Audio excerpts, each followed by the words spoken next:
The United States is the only nation in the world built on an idea. Without a shared religion, culture, ethnicity, or even geographic base, that union can get a little messy sometimes. How can you lead in a nation defined by its differences? This problem is as relevant today as it was in the 18th century. Welcome to Leadership and Legacy, Conversations at the George Washington Presidential Library at Mount Vernon. I'm Dr. Lindsay Chervinsky, Executive Director of the library. In this podcast series, we talk with experts about leadership and history, how studying our past helps us understand our current moment, and how we can apply lessons from leaders in the past to our own lives. Today I'm joined by Dr. Yuval Levin, the Director of Social, Cultural, and Constitutional Studies at the American Enterprise Institute. He has published in just about every major publication, from the New York Times to the Atlantic, is the founder and editor of National Affairs, publishes books like clockwork, and is one of the most genuinely thoughtful people I know. He has worked in government, so his ideas on the subject are not purely academic, but rather those developed after seeing how the sausage is made. When he speaks, you get the sense that he views words as precious commodities, worth sharing, but never with reckless abandon. He was kind enough to visit me at the George Washington Presidential Library to discuss his most recent book, American Covenant: How the Constitution Unified Our Nation and Could Again, and consider what the Constitution tells us about leadership. Well, thank you so much for being here. I'm really excited to talk with you about your work and the Constitution and what we can learn about leadership from it. Thank you very much for having me. So perhaps we should start with, you have titled this book American Covenant. What does that mean, and why did you choose that?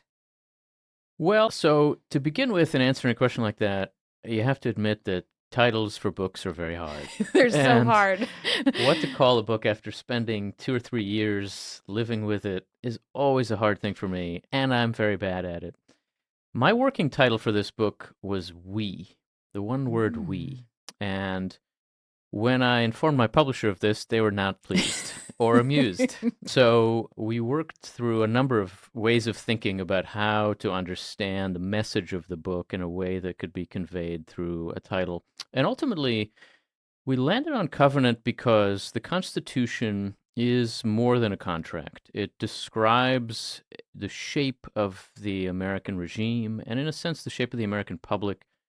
And what a covenant is really is a commitment that defines both rights and obligations, that describes the life of a people as a relation.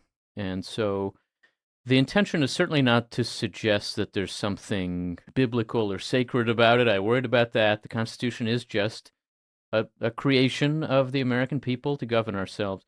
But because it's lasted as long as it has and functioned as well as it has, it's a part of us in a way that I think is important to understand, and it describes our relations to one another to an important degree, too. That actually makes me really happy because I am terrible at titles as well. And I struggle intensely and went through many with my most recent book. And so I'm delighted that I'm not the only one. That's actually incredibly gratifying. And There are some people who are very good at it, so and I am good. not one of those people. Yeah, no, nor am I. But I suspect you were also equally intentional with your chapter titles. And the first chapter is, what is the Constitution? Yeah. So what is the Constitution, and why is it important that we start there? These days, there are loads of constitutional interpretations posited by politicians, legal scholars, historians, and journalists.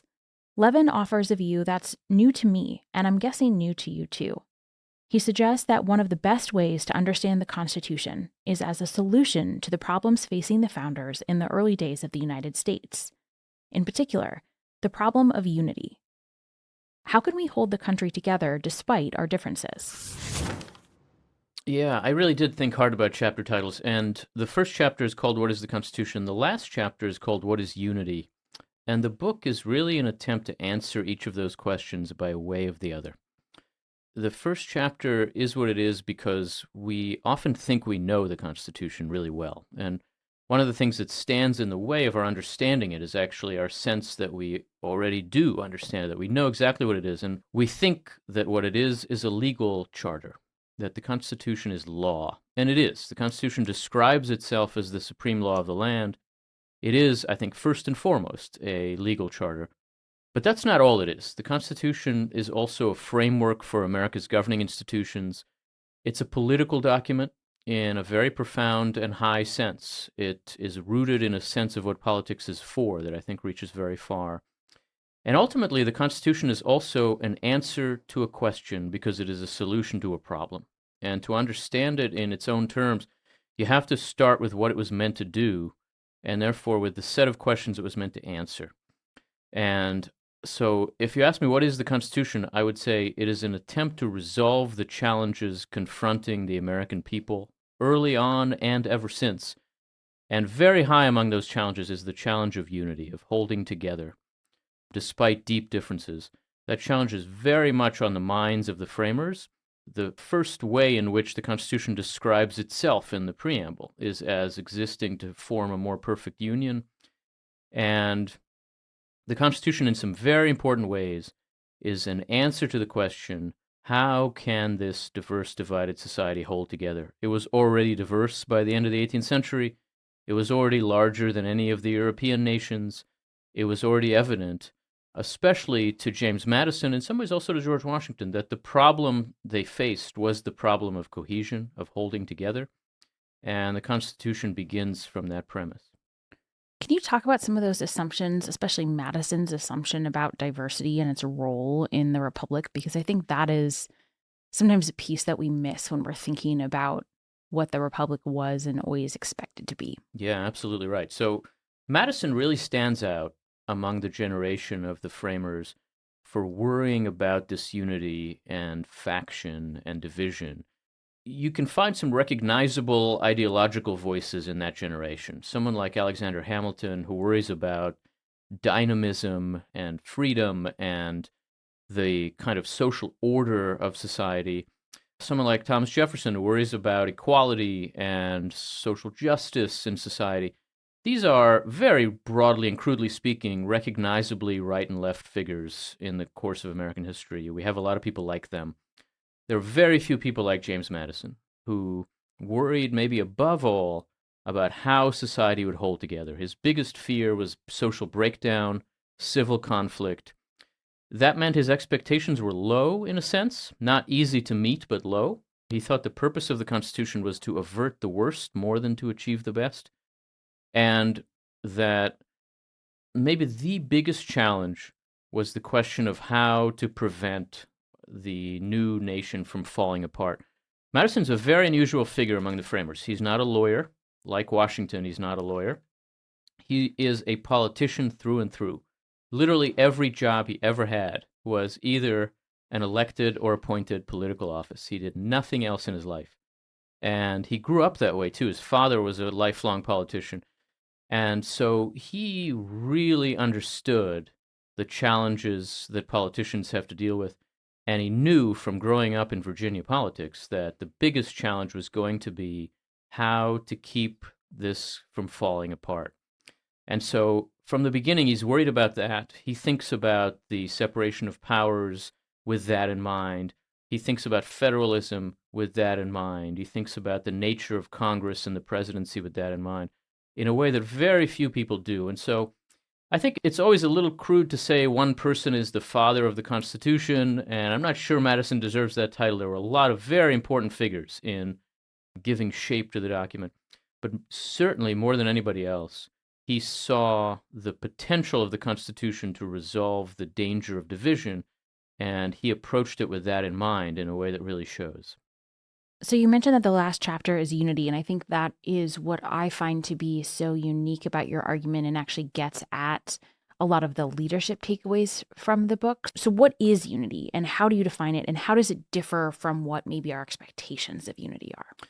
Here I really do follow Madison, and Madison offers what can seem like a contradictory view on this subject. He says on the one hand that agreement is impossible.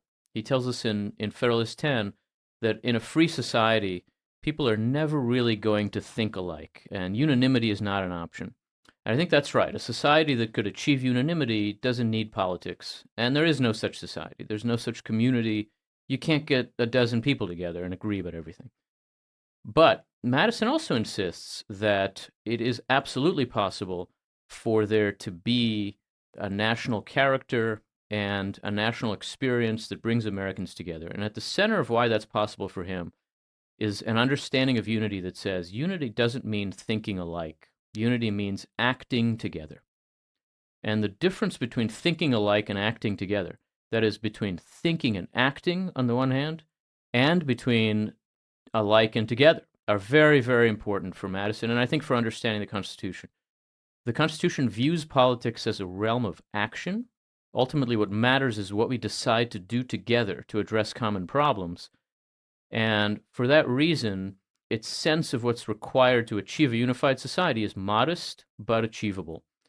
It also forces a natural kind of question, which is just simply how can we act together when we don't think alike? And the Constitution, over and over, rises to present itself as an answer to that question. That is the question to which its institutions are an answer. How can we act together when we don't think alike? The answer is federalism. The answer is bargaining and negotiation in Congress. The answer is the separation of powers, which forces very powerful people to deal with each other. The American system is really distinct still from the other democracies of the world, most of which are parliamentary systems where when you win an election, you win all the power of the state for some period of time or until you lose your majority or your coalition.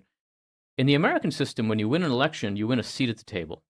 And what happens at the table is bargaining and negotiating with other people who also want a seat at the table. Every American president finds himself sooner or later thinking, why am I talking to these people? I just won the election. They lost the election. Well, the thing is, they won some elections too. And they're in the room because that's what the system does. It puts you in the room with them and forces you to deal with them. Dealing with each other, literally making deals with each other, is how the Constitution thinks we can resolve the kinds of challenges that confront a diverse society.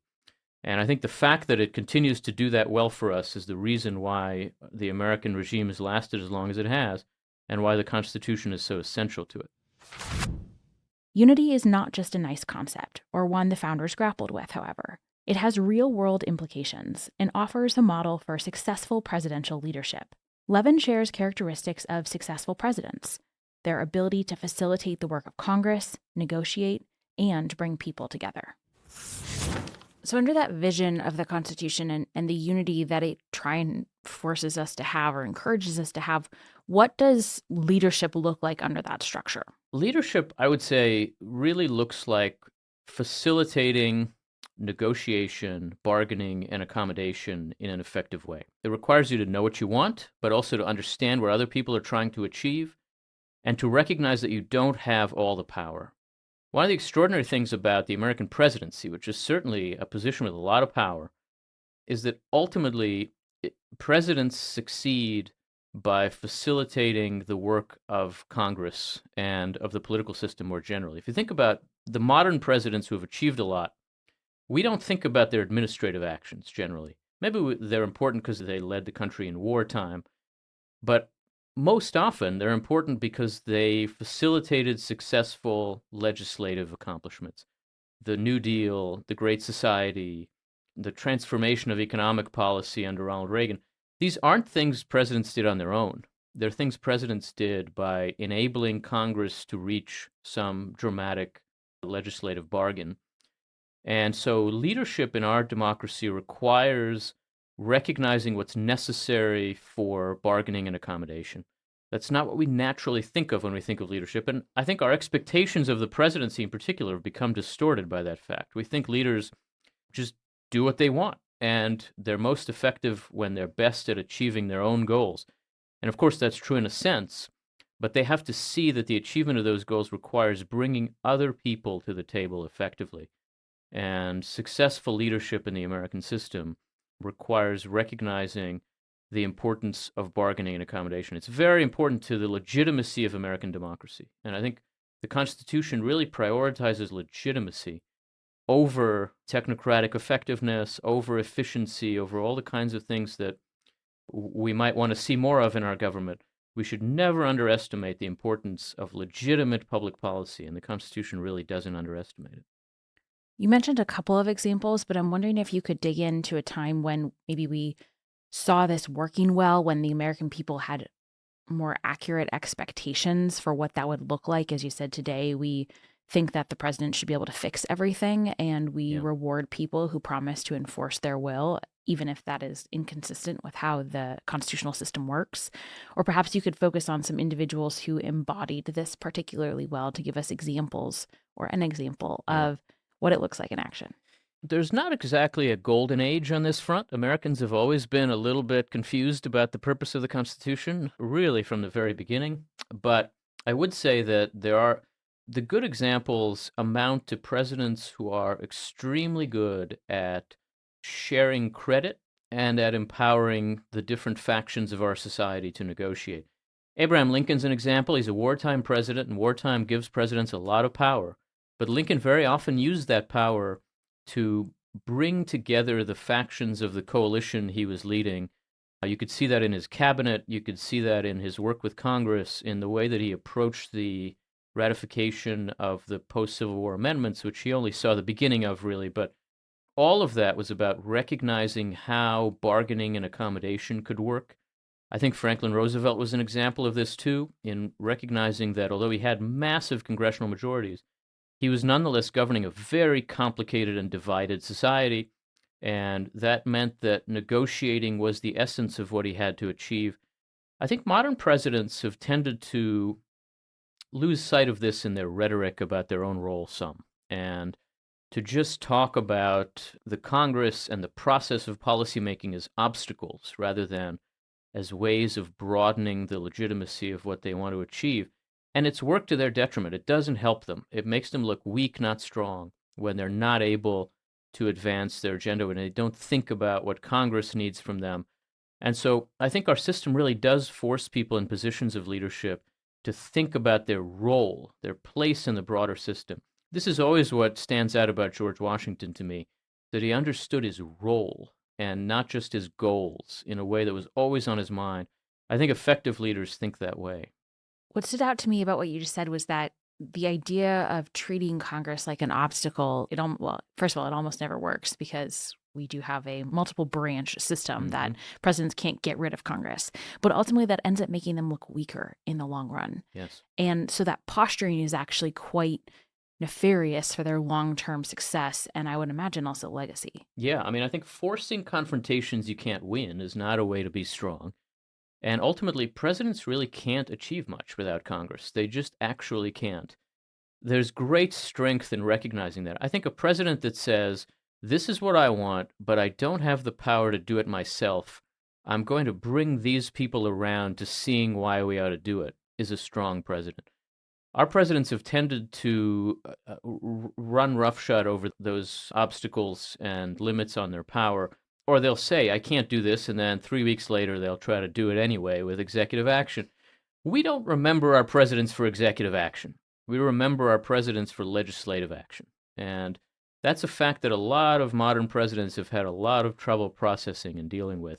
But ultimately, durable public policy has to be achieved by legislation, because when you do things by administrative action, your successors are just going to undo them. And that just doesn't last. What lasts is legislation, because Congress is the institution built to represent the diversity of our society. And so when it's able to advance legislation, it does it by building broad coalitions. And those are harder to undo. They're often impossible to undo. Experience leadership like never before at the George Washington Leadership Institute. Inspired by the timeless lessons of George Washington, our programs focus on critical skills like effective communication, emotional intelligence, adaptability, strategic vision, and character-driven leadership. Immerse your team in a journey through history while equipping them with strategies to navigate today's complex challenges. Join us at the beautiful George Washington Presidential Library at Mount Vernon for a half-day or full-day sessions, or customize a program to fit your needs. Visit gwleadershipinstitute.org to learn more. I was eager to talk to Levin about his definition of moderate leadership. Moderate is a term that usually describes a position on an axis from progressive to conservative, but he has a definition which is not one we typically see in the news. Levin argues that being a moderate is all about working together and moving slow. In preparation for this conversation, I was listening to some of the other podcasts you've done, and I was listening to the interview you did on Econ Talk. And one of the things you mentioned, which I thought was such an interesting way of thinking about this idea, was the importance of moderate leadership. And your definition of moderate was not the one we typically see in the news, but I think is actually a much more effective way of encouraging participation. So I'm wondering if you could tell us a little bit about that. I wonder if I can remember my definition of moderate. I'll prompt you if you can't. I would say it's important to see that moderation is not an ideological position, but rather that moderation is a temperament and disposition toward politics. And that ultimately, even if the goals you have are at the ideological margin of our politics, the way to achieve them requires a capacity to build coalitions. And that means that you have to understand what you're trying to do in a way that recognizes the necessity of gradual movement and the way in which our system restrains sudden hard turns, sharp twists. This, too, it's especially important for American presidents. What stands out about the way the framers thought about the presidency, what stands out about it to me, reading it in the 21st century, is how much they valued stability. And they expected the president to provide that. Our contemporary presidents don't really think that way. They think of their jobs in something like the way that Congress should think of its job, which is their role is to be the partisans who advance a policy agenda. That's part of the president's role, but that's fundamentally Congress's role. And ultimately, the presidency is an administrative job, and that means that it requires stability and temperamental moderation. Leadership requires that you be calm in a crisis, that you be even-tempered, and that ultimately people understand what you're doing as recognizing trade-offs. And I do think that that's a kind of moderation that's in very short supply. The moderate is not the person who's between the two ends of the ideological spectrum, but the person who makes decisions in a calm way that recognizes the complexity of the situation. I think that's such an important distinction, because what you're not saying is that people can't have strongly held opinions or even somewhat radical opinions on the scale of the options in our political system, but rather how you go about pursuing those things is actually far more important. And I think the Constitution forces us to see that over and over by forcing people in power to deal with one another. You can never imagine that your opinion is the only one that matters, because at the end of the day, you're going to have to get other people to agree. And that has a moderating effect on the kinds of people who seek power. I want to circle back to one other thing that you mentioned, which is that the framers really intended the president to be more of an administrative position. And that really aligns with how the presidents operated, at least in a domestic function in the early period. And it wasn't that they didn't have enormous power. Washington did have enormous power, and he used enormous power. But when it came to legislation and the legislative agenda, he put forward ideas, or his secretaries put forward ideas. But it was up to Congress to actually do it. It wasn't the president's responsibility. And often I've spent the last 6 months harping on the Alien and Sedition Acts, because to be sure, Adams signed them and at times was supportive, but he didn't ask for them. He didn't pass them. That was really Congress's function. And misunderstanding that relationship, I think, is a modern construction. Yeah, I think there's a real vacuum in contemporary political science on the question of administration. What actually is that? What is administration? Is a question that we're not really able to answer anymore, because it's very hard for us to separate it from the advancement of policy through the political process. And that's not exactly what administration is. Administration is the management of the instrumentality of the system. Presidents gain enormous power by being administrators, because working the system does give you a lot of control over how general ideas become specific actions. But it's not the same thing as making policy. And I think contemporary presidents really lack a definition of administration, and in a sense, a definition of their job as a result of that. It's hard for them to distinguish their role from Congress's. And so someone will say, Congress can't change the immigration system, so I'm going to do it. Well, that's not how the system works. And for a president to say that, again, I think it gets back to the way in which constraints actually empower a leader. A president needs to be able to say, I can't change the immigration system. Congress needs to do it. I will work with them to do it, but it is their job. You have to say that because it's true. And so ultimately, the president really can't solve the problems that our recent presidents have said they could resolve. And by recognizing what the job is as an administrator, I think they could have a better chance of showing the public how they can be effective and also where they need Congress to be effective. The early presidents just had a better understanding of this. There's no question about it. Now, they also had less to do. The American government was much smaller, and its ambitions were much more manageable. The distinction between foreign policy, where the president really has a tremendous policy setting role, and domestic policy was much easier to point to. Domestic policy was almost entirely in the hands of the states to begin with. So it was easier for them.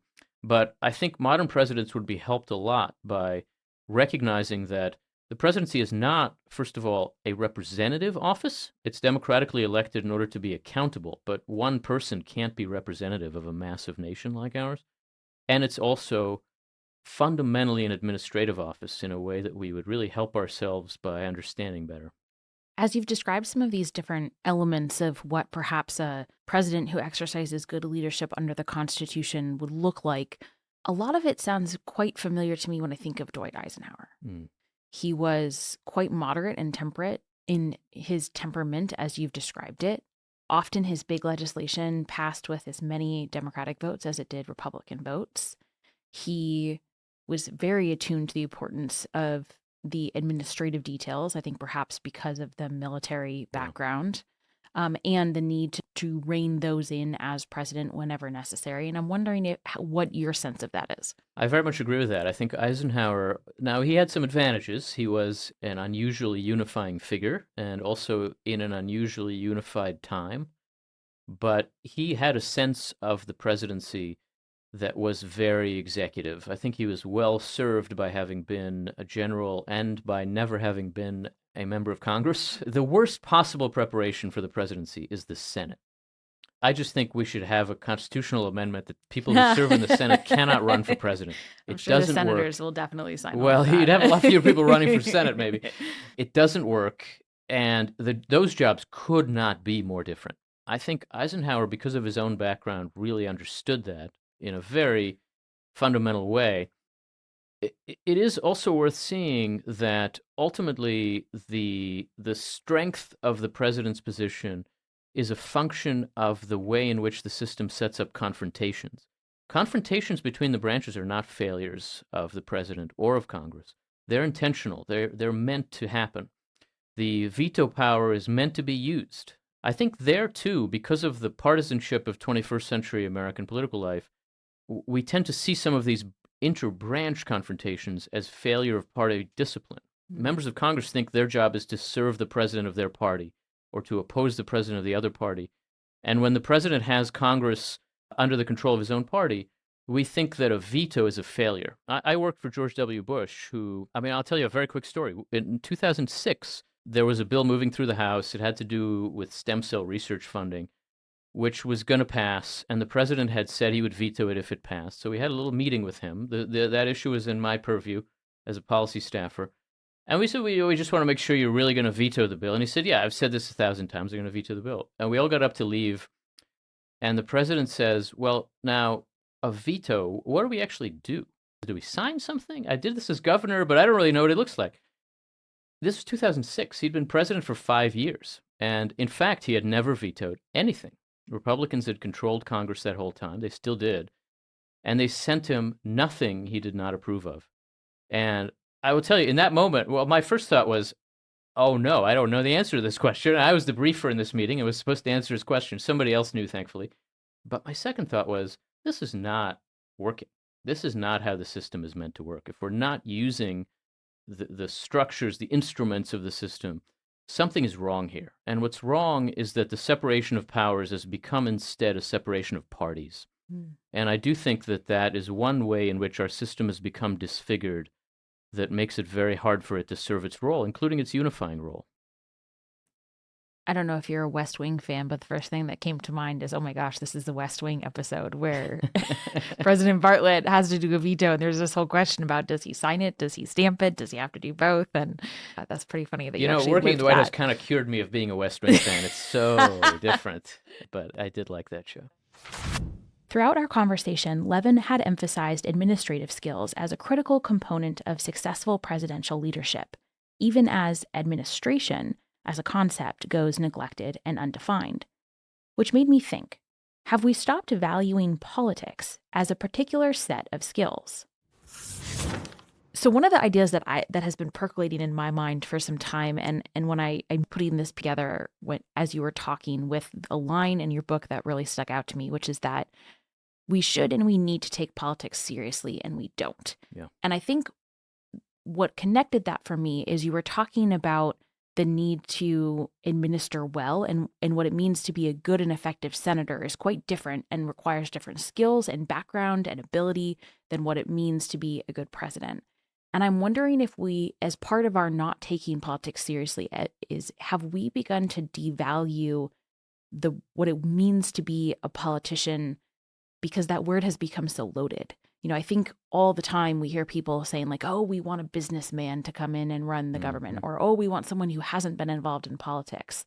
And sometimes I want to say, well, you wouldn't go to a doctor who has no experience being a doctor. You wouldn't go to a lawyer who's never tried a case.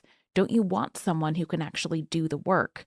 Yeah, this is part of what frustrates me about this moment, too. And it sends me back to James Madison, who was unabashedly a lifelong politician. And he knew that that's what he had to offer. And that was not seen as a disadvantage, but on the contrary, it was a reason to take him seriously. I do think that politics is essential work. And part of the reason we've come to devalue it in the way that we have is that we think of politics in very, very performative terms now. We think that politics is fundamentally a form of rhetoric, that it's about expressing the frustrations of your voters, rather than that it is a role in the system that involves a particular job, and that job is different from being a commentator about the system. A lot of contemporary politicians, and you see a lot of members of Congress who would much rather be talking about Congress than working in Congress. And so they just do. They never vote yes on anything, and their inclination is to just run and find a camera and say, you wouldn't believe what happens here. And you want to say, well, you're in your 7th term in the House. Maybe you are what happens here. That sense that they are insiders is very, very hard for people to embrace now in our system. And it's particularly so in a populist moment like this. To be an insider seems like it is a bad thing. And so you always want to be the outsider. Even if you're the president of the United States, you want to say, well, I came here to blow this up. Well, that's not the job of the president of the United States. There is no greater insider than our president. There are no greater insiders than members of the House and Senate. And politicians have to be willing to embrace that. If they don't want that, then they shouldn't do it. No one's forcing them to run for office. But if they do run for office, they should see that what they're asking for is to be made insiders, whose job is to negotiate in the direction of legislative accommodation and administrative action. And the unwillingness to embrace that responsibility, I think, is a big part of what's gone wrong in our system. And of course, we as voters encourage that. We want people who will tell us they're outsiders. We're essentially asking people to tell us that they don't know what the heck they're doing. Mm-hmm. And I don't know why we value that, but apparently we do. So I really sometimes wish that I had a magic wand and I could just change some things. So if you had a magic wand and you could get people to care about that, how would we go about doing that? What would be the changes either in our system, whether, it's campaign finance reform, or how do we convince Americans that they need to care about someone actually wanting to do their job well? What are changes that we could try and make to better adjust the incentives in our system? I think incentives is the key word, and this is really a lesson of Madison, too. Madison knows there's no magic wand, but he also knows that people really do respond to incentives. Politicians are ambitious, and that means that they want to succeed, and that means that the definition of success is what determines how they behave. So if the definition of success in politics is you have a big social media following and you're a cultural celebrity, then that's what ambitious people are going to do. And that's what's happening now. If the definition looks more like You are able to bring substantive policy results back to your voters, or you are able to leave the country in a stronger place than where you found it. Ambitious people will find ways to do that too. And I think Madison grasped in thinking about the structure of the institutions that incentives are created by institutional rules, that culture is a function of structure in politics. And so that's why the structure of the separation of powers is so important. It sets people off against each other in a way that drives them to negotiate despite themselves. And it's also how we should think about solving some of the problems we have now. Part of it is voter expectations. People need to see that their unhappiness with the system should lead them to want a different kind of politician, not just someone else who will play the outsider, but someone who's actually capable of doing the work, channeling voter frustration. And there's plenty of voter frustration now in the direction of a more functional system would take a certain kind of political leader. But I also think the rules of the system can change behavior. And in the book, I think particularly about the rules of Congress, because I think the weakness of Congress, the intentional, willful weakness of Congress, is the biggest constitutional problem we face now. Presidents overreach because Congress underreaches. Judges overreach because Congress underreaches, and Congress underreaches on purpose because its members don't want the responsibility. So the question is, what can we do in Congress? I think that to invest members more in their legislative work would require a couple of kinds of changes. Some of them are electoral. I think that the primary system and the nature of our election system now encourages a kind of performative politician. But some of them are institutional, so that we've centralized power in Congress in a way that leaves most members with no real legislative work to do. They think that spending time in committee marking up a bill is a waste of time, and they're right, because that work doesn't actually go anywhere. Ultimately, decisions are made by party leaders. That's about maybe 4 or 8 people out of 535 members of Congress. To change that would require re-empowering the committee system, allowing the work that members do in their everyday legislative business to matter. I think decentralizing power in both houses, not to individual members, but to committees, the middle layers where negotiation happens, is absolutely essential now. So reforms, to my mind, look like things like letting committees control floor time, which, if you want to give the Speaker of the House a heart attack, talk to him about that idea. It is not popular with party leaders. But the way this works in some state legislatures, even, is that a committee that clears a bill, and in some states it's with at least 1 or 2 members from the minority party, just gets time on the floor. That bill will get voted on. That would let members kind of fire with real bullets and make a big difference in how they think about their job. That kind of change changes the budget process and the committee system, the schedule. They seem very mundane, but they make a big difference. I love those changes. I also love that they don't require a constitutional amendment because so many of our challenges often feel insurmountable, and those do not. Yeah, I don't think that the problems we face now are problems that call for a constitutional amendment. There are times when that's the case, but I don't think that's the case now. And that's a good thing, because I can't imagine getting 3/4 of the states to agree on anything, 2/3 of both houses to agree on anything. We But can't even agree on which daylight savings we're supposed to do. exactly, So I don't yeah. think that constitutional power is going to be one of the subjects we find But, agreement on. getting members to see that their own lives could be less terrible if the schedule of the House was a little different, you only need the House to agree on that, and that's much more manageable. That makes a lot of sense. This conversation all brought us back to the Constitution itself, what it is, what it isn't, and the way it enshrines the role of compromise in our political system. When I talk about the Constitution, I personally think it's really important to disabuse people of the notion that it's this holy thing that was handed down from high above, because understanding that it was a series of compromises that they put together, doing the very best that they could, is, I think, really essential to understanding its evolution, even just in the early years, and interpretation and use case. But it is also this thing that is the longest national surviving written constitution. And a certain amount of reverence is required for the republic to continue to exist, because it does require citizen buy-in to uphold it. Most of our society is not enforced with military might. How do you square those? Like when you are personally thinking about the Constitution as this series of compromises that was imperfect in a lot of ways, and yet critically important, how do you put those together in your Yeah. head? Veneration is an interesting word there. It's Madison's word. He says, time bestows veneration on all things. And there is a truth to that. There's something very important about the fact that our system has lasted as long as it has. Americans like to think about the United States as a young country, and the Europeans are the old ones. But our government is much older than any of the European governments. We've had the same system of government. I used to give tours of the Capitol when I was an intern for a member of the House, and they tell you to start by saying the Capitol building opened its doors in December of 1800. And you just say that and move on. But that's amazing. The Mm-hmm. Capitol building has housed the same institution since December of 1800. There is no other government that can say that about itself. Even in Britain, where the institutions have the same names they had in the 18th century, they're not the same institutions. Ours really are. They've changed a little bit at the margins, but the American regime is the most stable and the oldest of the contemporary democracies. And that's despite the fact that our country is vast and diverse and full of crazy people doing dynamic things all the time.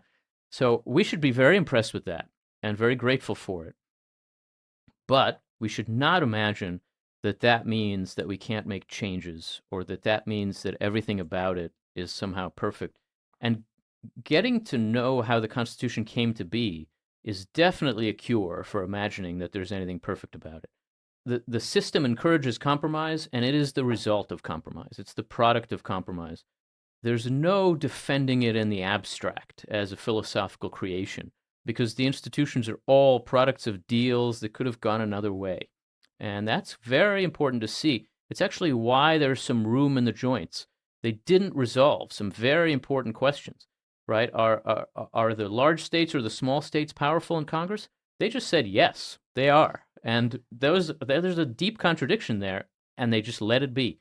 Is the president an elevated head of state or a glorified clerk? The answer is yes. The president is an elevated head of state and a glorified clerk. And that tension lets the system kind of shift its weight without losing its balance in a really extraordinary way. So that there are times when we need the president to be an elevated head of state. There are times when we need the president to be a glorified clerk, and the role lets him be both of those things. I think that's a very important piece of what the Constitution lets us do, but it is a function of its being just a compromise, a mess. There's real beauty in a political mess, and I find that in the Constitution as well as in what it lets us do. One of my favorite examples is, the Constitution mentions that there are going to be department secretaries, but not what departments, because they leave that to Congress. And then when Congress was creating them, they couldn't come to an agreement about how they were to be removed. So they just didn't say. And they said, when the secretaries are removed, the chief clerk becomes responsible for the documents, acknowledging that it could happen, but not how it could happen. Mm-hmm. And so it was up to John Adams to actually try to remove a secretary. And when the Senate confirmed it, then it starts to establish that legal precedent, which of course the Supreme Court confirms in 1926. But it's a great example of how these same people, just a couple years later, still hadn't made up their mind, Yeah, and they just punt on it. there are all these pieces that are vague and meant to be, as Hamilton says, liquidated by practice. And it's not just that. I mean, we still find them now. There's a conversation now about what does it really mean that the Constitution lets the president adjourn Congress. It's never been done. It's a power of the president in Article 2, and there's no discussion of it in the records of the convention. It just says it there. And why and how and what are the limits of that?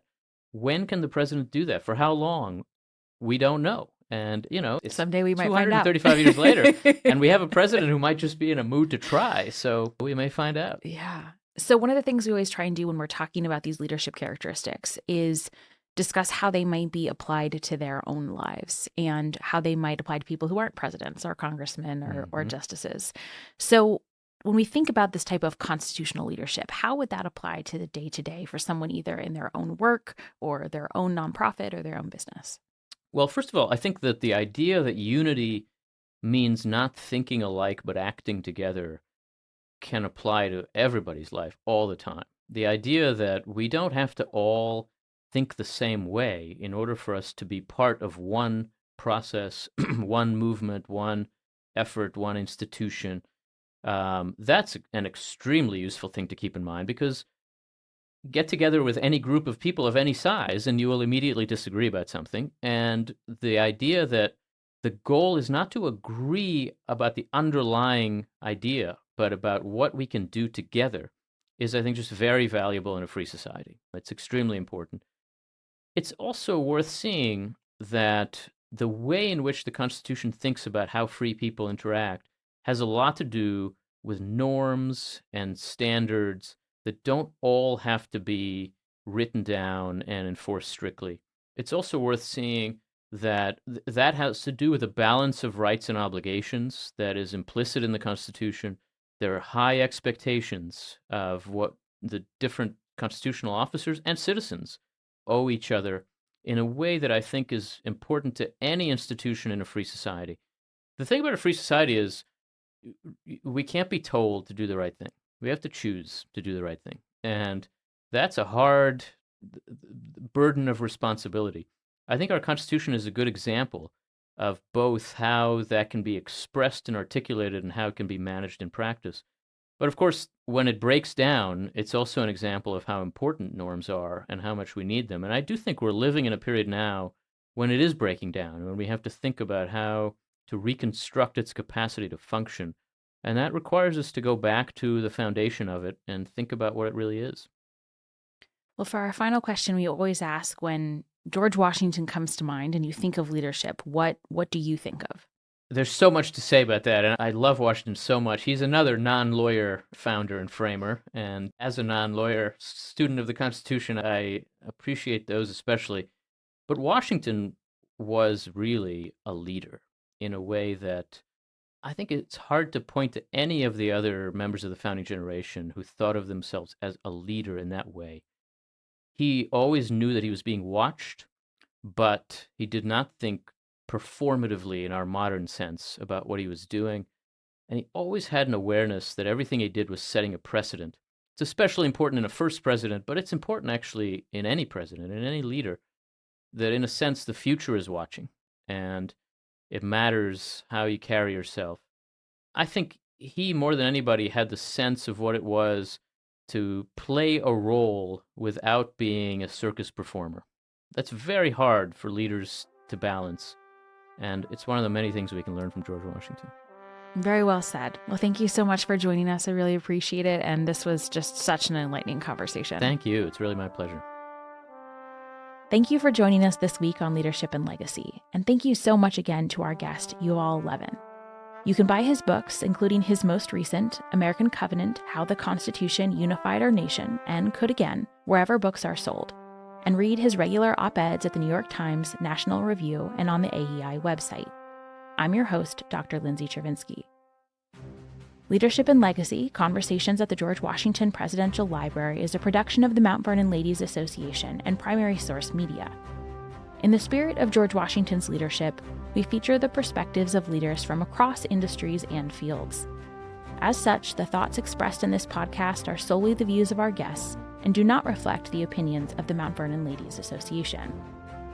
To learn more about Washington's leadership example, or to find out how you can bring your team to the George Washington Presidential Library, go to gwleadershipinstitute.org.